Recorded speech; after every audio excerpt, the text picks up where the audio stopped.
Good afternoon guys and welcome to Cam Kawayan. Yun guys, mag-harvest kami sa aming talong na Calixto F1 at tingnan natin ang sitwasyon ng aming talong. Ito na sila guys. Maliit pa lang ang bunga guys, pero yung iba, yung ibang puno nga malalaking bunga guys, pero yung mga talbos nila ito pa rin nagkukulutan. Mayroon pa rin mga insekto na dumadapo. Sayang ang ating tanim guys, hindi natin na bigyan ng mahabang oras. Ito dami-dami na to guys, pero yung ibang puno wala pang bunga. Ito dahil inatake ng mga insekto. Hindi pa tayo nag spray ulit dahil yung ulan, higit 2 linggo nang umulan dito guys, araw-araw pa. Pero ngayon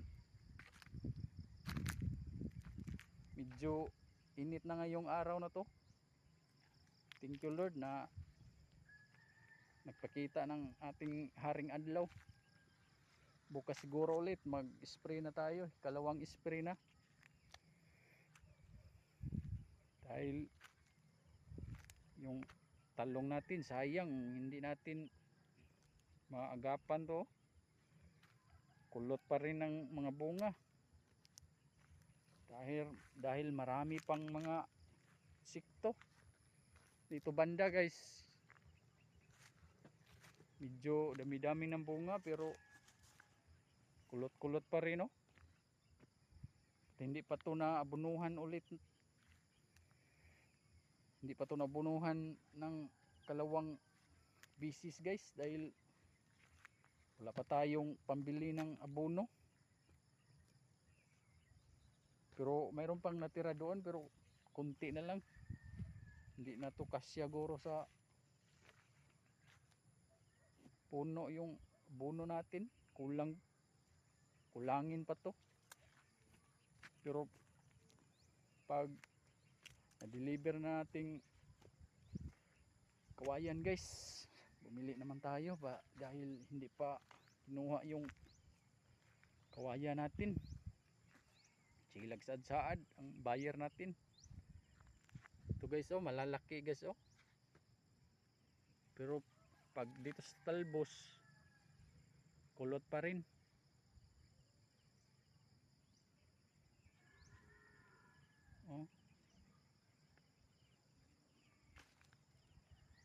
Sayang tong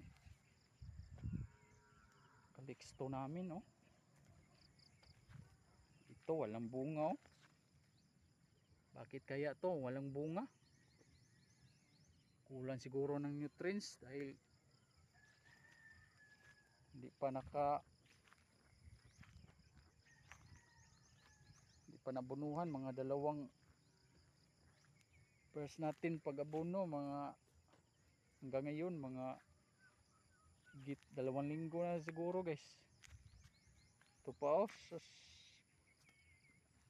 mayroon pang mga butas-butas yung mga dahon. At ito inatake ng punjay dahil lagi na lang umulan. Ito pang baluktot ang bunga. Mayroon pang bao-bao guys. Ito yung orange ba, dami sila dito guys, dahil mayroon akong kalabasa doon. Naglipatan sila dito sa talong ko.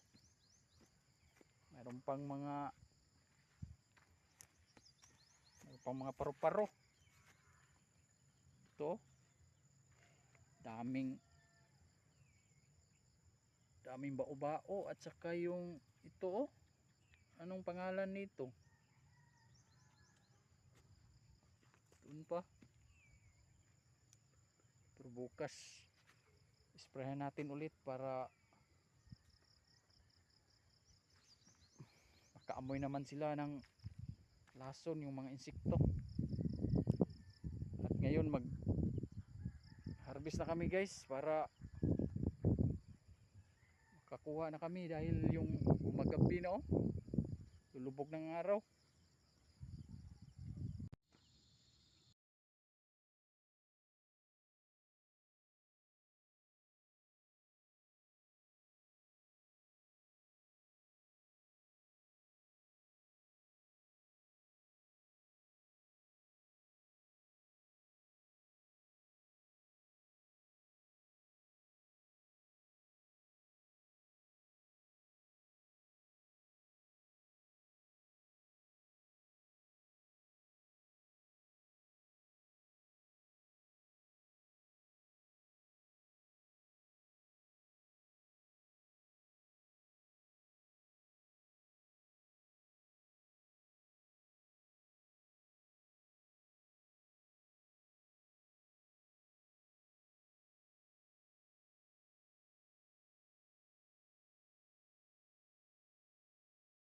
Itong aking chikiting guys, tinulungan tayo mag harvest.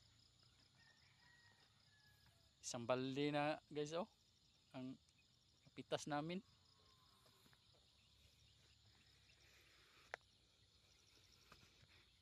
Palay pwede ni siya.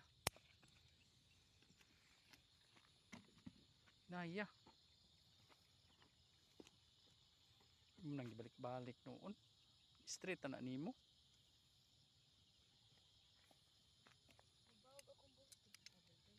Hmm?